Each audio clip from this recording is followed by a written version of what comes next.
Magandang umaga mula dito sa countryside ng Romania. Panibagong araw at panibagong video na naman ang isi-share namin sa inyo. Malapit na kasi ang katapusan ng buwan kaya medyo ubos na talaga ang groceries at pagkain namin dito sa bahay. Higit sa lahat, naubusan na rin kami ng stock ng tubig na inumin kaya heto muna kami ngayon ng mga bata dito sa maliit na supermarket dito sa aming village para mamili ng mga kakailanganin muna natin. Ayan, nakabili na tayo ng tubig at ng ilang kailangan natin bago magkatapusan ng buwan. At dahil kompleto na ang kailangan natin, diretso na tayo at balik na tayo sa kusina para may handa na ang ating lulutuin. Nandito na nga pala kami ngayon sa aming kusina at ito ang aking mga munting katuwang. Kusang loob silang tumutulong sa akin ngayon. Ginawa nila yung mga binili namin tubig at pinagtulungan nilang tanggalin doon sa plastic wrap. Pagkatapos, sila na rin ang nagkusa na maglagay at mag-ayos ng mga bote sa loob ng cabinet. Para hindi magulo tingnan dito sa kusina, napakasipag talaga. At pagkatapos ng mga bata mag-ayos doon sa cabinet at natapos na rin akong maglinis-linis dito sa kusina, ako naman ay magpiprepare na ng aking lulutuin. Habang nag-ayos ako ng mga gagamitin, iniisip ko pa rin talaga ako ano nga bang lulutuin ko ngayong araw para sa pananghalian. Yung tipong simpleng lutuin lang sana pero siguradong magugustuhan at maubos ng mga bata.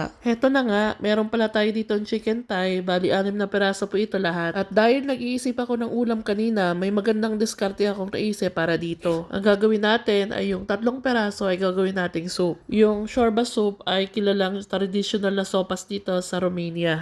Paborito kasi ng mga bata ang soup. Mahilig talaga sila doon. Then, yung 3 peraso naman ay naisipan kong i-adobo na lang. Kaya sa 6 na perasong manok na ito, may 2 masasarap na ulam na tayo para sa ating pananghalian at baka mamaya abutin pa ito ng ating hapunan. Habang ako po pala yung nagbo-voice over ngayon, ako yung pagpasensyahan nyo na yung aking boses ngayong araw dahil ako po talaga ay medyo maano yung allergy ko ngayon. Kaya yung pagsasalita ko talaga, barado po talaga yung aking ilong. Habang nakasalangan nagluluto ako dito sa kusina, silipan naman natin kung ano nga ba ang pinagkakabala ng aking mga munting amo ngayon. Tutusan ko nga pala yung mga bata, sabi ko baka pwedeng pakikuha naman ako ng sibuyas at bawang doon sa ating pantry area. Kaya naman naguunahan pa yung mga bata at gustong gusto talaga nila nang inuutusan sila. Nabihan pala ako ni Jacob na mama, paubos na yung ating sibuyas pero yung bawang may 2 peraso pa raw na buo. Kaya sabi ko naman, hayaan mo na lang dahil malapit naman ang katapusan, mamimili tayo doon sa town.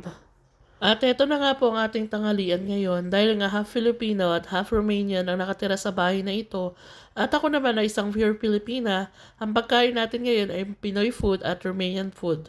O diba, bongga. Kaya kahit medyo malayo si Mr., dama pa rin natin ang kulturang Romanian dahil ang paboritong soup ng mga bata at syempre hindi mawawala ang panlasang Pinas para kay Daniel at sa akin. At dahil nakasalang na ang ating shorba soup at ang ating chicken adobo sa kusina, hindi muna natin sasayangin ang oras. Pumunta muna ako dito sa kwarto dahil nakatambak pa itong mga damit namin na halo-halo na. Eto at iniisa-isa ko na silang ayusin.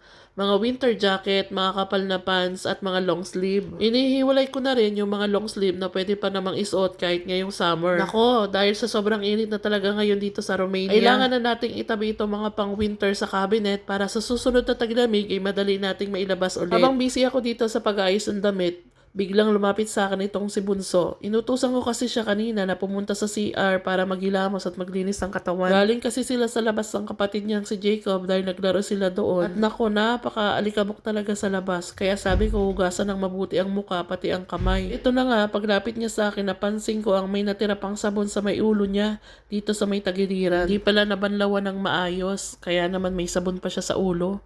Ang kukulit talaga nitong mga batang ito. Bago magtapos, silip din tayo dito sa aking garden. Ready na palang i-harvest ang aking mga pangsalad. Ang buhay ay parang pagtatanim lang din. Kung ano ang iyong itinanim na pagmamahal at tiyaga sa iyong pamilya ngayon, iyon din ang aanihin mong saya at pag-asa sa hinaharap. Maraming salamat po sa panonood. Huwag kalimutang mag-like and share. Bye! See you again po.